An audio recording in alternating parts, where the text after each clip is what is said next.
Hi, welcome to WP Chief. This is a quick step-by-step tutorial on how to edit a menu in WordPress.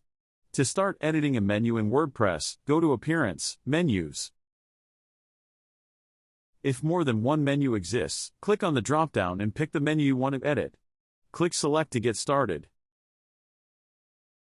To create a submenu in WordPress, simply click on the menu item you want to have in the drop-down menu and drag it slightly to the right. You will then see a gray rectangle. Make sure that is one block inside the other menu items. Drop it by releasing the mouse click and click on Save Menu. Depending on your theme, that should be it and you should have created a drop-down menu.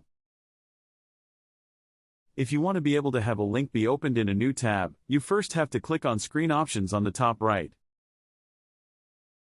Next, tick the Link Target checkbox. Then you should see a new checkbox for each menu item. If you tick that and save the menu, clicks on that menu item will open in a new tab. If you want to be able to add CSS classes to menu items, first click on Screen Options again. Next, tick the CSS classes checkbox. You should then see a CSS classes text box appear for each menu item where you can add as many CSS classes as you want. Finally, changing font and color of a menu very much depends on what theme you are using.